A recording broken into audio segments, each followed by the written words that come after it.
Welcome back.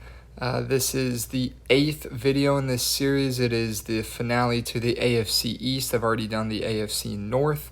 I'll pick in every game for every team. Today it's the New York Jets, a team that it's not my team, but I am incredibly fond of them. I always like to see them do well. However, with that being said, I don't see a phenomenal season in their future, but I don't think it will be quite as bad as some people might be thinking. So we'll go ahead and jump into the predictions. And let me be clear, the start of the season is a little rough for them schedule-wise. It's not unbelievably daunting, but definitely not super favorable. Week 1, home against the Steelers. I think this is a very winnable game. But Pittsburgh is a better team. They're more well coached as far as we can tell right now. Jets have a brand new coach. New quarterback, all trying to mesh together in week 1. I don't know who gets more momentum from the Rodgers appearance. I don't know if it's Rodgers trying to take revenge on the Jets for cutting him the way they did, or if some Jets players in the locker room have some ill feelings towards him and try to take that out. I'm not sure, but I will be taking the Steelers in week 1. And then week 2, just a tough draw for the Jets. Later in the season, if Fields and the team gets more chemistry and more stuff going under their belt, I could see them putting up a decent fight in this one. They seem to give the Bills some issues, but early in the season, I'm going to take the Bills. But I will say, this is one to look out for trap game-wise for the Bills because, the Jets beat the Bills twice with Zach Wilson, I think. So definitely the Bills playing against Justin Fields are not, this is not going to be an absolute cakewalk of a game. Week 3 in Tampa Bay, that's a tough one. Pretty good Bucs team. Jets' first road game of the year.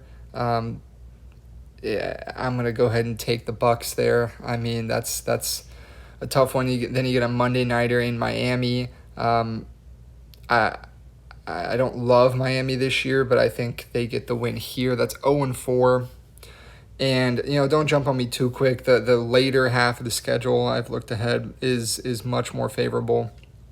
And these next 2 weeks, these are tough ones too. You have Dallas coming in. This should be a good game. Dallas is one of those teams I'm not exactly sure what we're going to get this year. They have some stars, but they also have a lot of holes. I don't love the coaching hire in Dallas, but I will take them to win this game. And, I hate to do this, but I'm going to have to take the Broncos. Oh, this one I believe is overseas. The Jets don't get the home field there. 0-6 start, and it's brutal. It's tough. Personally, I'm just picking week by week. I think they sneak out at least one of these. I do. I just don't know which one, and there's none that I'm confident in enough to pick it straight up in this. I think your most likely ones, of course, are going to be, I think, maybe home against Pittsburgh, home against Dallas, or at Miami. But I'd be a little surprised if this scenario actually happened. But like I just said, it's tough. I don't know which one I would switch there. Week 7, home against the Panthers. Bang, I think they get their first win. Coming back from being overseas with no bye week, which is interesting, just now noticing that. Week 8 on the road against Cincinnati, that's a tough one. I'll give them the loss there. Bye week, then week 10, home against the Browns. I think that's a win.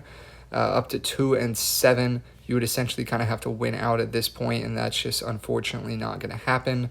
On the road at New England, Jets have struggled there, even with Rodgers. They can't win in New England. I can't remember the last time they have, so I'll take the Patriots there, and then quickly pass on the Ravens game. I think the Jets lose that one. However, then you have a 4-game stretch here, 5-game even, of games, very, very winnable games. Borderline, you might even be favored in a decent amount of these if you're the Jets.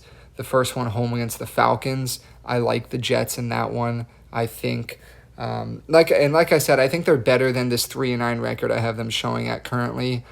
Just some tough draws and early on. And I think, honestly, the record will be a bit better than this at this point. But who knows? Week 14, home against the Dolphins. I'll give the Jets the win in that one. On the road in Jacksonville, I will take the Jets in this one. Jacksonville is one I'm not exactly sure what to expect. Trevor Lawrence is losing favor with me every season.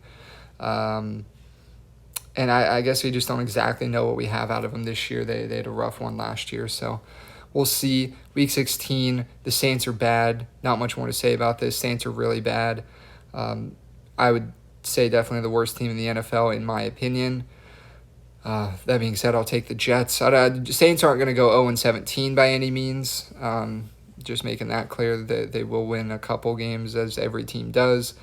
But I think the Jets get that one. Then home against the Patriots, this is one. Jets are 6-9 right now. Basically, you're not making the playoffs with that record. But they're on a little heater, 4 in a row. Home Patriots will probably be playing for something at this point. Maybe. You never know how exactly the season goes out, but they have a very easy and favorable schedule the way it worked out for them. So there's a good chance they are, and I think the Jets have a great chance to get a win and a sneaky one against a division rival there and move up to 7-9. So a great back half of the season. 5 wins in a row, 6 of their last 8. However, then on the road in Buffalo week 18, unless the Bills have nothing to play for and are resting their starters, I will take them in this one. Jets 7-10 on the year. And while it might not be the exact way they get there, 7-10 does feel fairly appropriate for this team. I don't think this is a team that... every team has playoff and Super Bowl aspirations in the locker rooms, but for being realistic, this is not a team that... If you're a fan of this team, you're probably not thinking if they miss the playoffs, it's a disappointment, because going into it, you're not expecting to make the playoffs. If you made the playoffs, that'd be insane. Jets haven't made the playoffs since, 2015? And, they had a season with Aaron Rodgers to do it and went 5-12. So this season's about a culture change for the Jets, and I think if they close out the year, as I have them doing it, 5 out of the last 6, I think that'd be a lot of momentum moving into next year, which is what they need. And it's a year you'll figure out, is Justin Fields the guy? And if not, you have a very good quarterback draft class coming up next year. And, maybe they lose a few more games and take really good advantage of that. So we'll see what they do, how it plays out. Not exactly sure how they'll exactly get there, but 7-10 does feel appropriate. And that would be good for 3rd or 4th in the AFC East, depending on how the Dolphins and the Patriots do this year. So let me know what y'all think. That does it for the AFC East. We've now covered 8 teams, all from the AFC, and when we will move on to the AFC South next. Looking forward to that.